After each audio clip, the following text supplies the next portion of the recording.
Coming up on 5 Minute News. Trump celebrates independence by stoking division over race. Iran confirms damaged nuclear site was centrifuge facility. And Britain pays tribute to National Health Service on 72nd birthday. It's Monday, July 6. I'm Anthony Davis. Donald Trump celebrated America's Independence weekend by stoking divisions over a perceived culture war and dismissing the two most immediate threats to his presidency, a massive resurgence of coronavirus cases and a growing racial justice movement seeking an end to police violence across the nation. In speeches at historically symbolic venues to mark the 244th birthday of the United States, the president condemned the Marxists, anarchists, agitators, and looters he insists want to tear down our statues, erase our history, indoctrinate our children, and trample on our freedoms. Their goal is not a better America.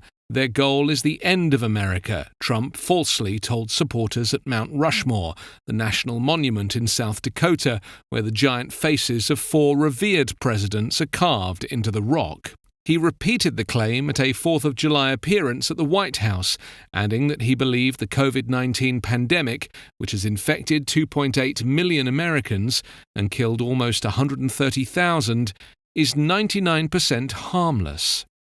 Yet with coronavirus numbers soaring, Florida, Texas and Arizona all reported weekend surges, protests continuing nationwide against the death of George Floyd and other African Americans at the hands of police, and Trump trailing Joe Biden, the presumptive Democratic candidate in opinion polls, he appeared to be losing touch with the direction of the nation. Trump also faces more pressure over his dismissive response to the coronavirus pandemic and refusal to wear a mask in public. Trump has insisted, falsely, that the US has recorded a rise in COVID-19 cases because of increased testing, even calling for a slowdown in testing because the figures make us look bad. Iran on Sunday confirmed that a damaged building at the underground Natanz nuclear site was a new centrifuge assembly center. Iranian officials had previously sought to downplay the fire, which erupted early on Thursday, calling it only an incident that affected an industrial shed. However, a released photo and video of the site, broadcast by Iranian state television, showed a two-story brick building with scorch marks and its roof apparently destroyed. A spokesman for Iran's nuclear agency said work had begun on the center in 2013 and it was inaugurated in 2018. He said the fire had damaged precision and measuring instruments, and the center had not been operating at full capacity due to restrictions imposed by Tehran's 2015 nuclear deal with world powers. Iran began experimenting with advanced centrifuge models in the wake of the US unilaterally withdrawing from the deal 2 years ago. Iran has long maintained its atomic program is for peaceful purposes. An online video and messages purportedly claiming responsibility for the fire was from an unknown group called the Cheaters of the Homeland, raising questions about whether Natanz again had faced sabotage by a foreign nation, as it had done during the Stuxnet computer virus outbreak, believed to have been engineered by the US and Israel. The Natanz fire also came less than a week after an explosion in an area east of Tehran that analysts believe hides an underground tunnel system and missile production sites. Destroying a centrifuge assembly facility could greatly impact Iran's ability to more quickly enrich greater amounts of uranium, which would be a goal for either Israel or the US. People across the UK joined in a round of applause on Sunday to mark the 72nd anniversary of the free-to-use National Health Service, one of the country's most cherished institutions.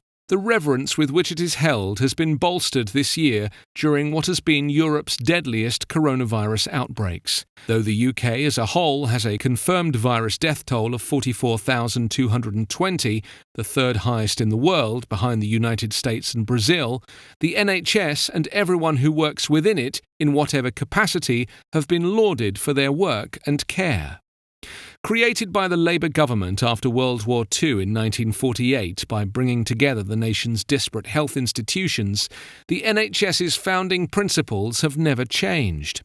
Funded by everyone through the tax system, it provides free healthcare to any UK resident when needed. Prince Charles said the NHS had been through the most testing time in its history, and that it was right for the whole country to come together to pay tribute to everyone who works within it. After coming down with the coronavirus himself and spending 3 nights in intensive care, Prime Minister Boris Johnson credited NHS workers with saving his life and has insisted it will get whatever resources it needs. The main Labour Party opposition said the NHS has been starved of funding for the past decade during the government's austerity drive. Overnight, many of the country's major sites, including the Houses of Parliament and the Arch at Wembley Stadium, England's national soccer stadium, were lit up in blue to remember all those who died during the pandemic. And before the weekend's soccer matches, players joined in with a round of applause. You can subscribe to 5 Minute News on YouTube with your preferred podcast app. Ask your smart speaker or enable 5 Minute News as your Amazon Alexa flash briefing skill. Visit us online at 5minute.news. 5 Minute News is an independent production covering politics, inequality, health and climate, delivering unbiased, verified and truthful world news daily.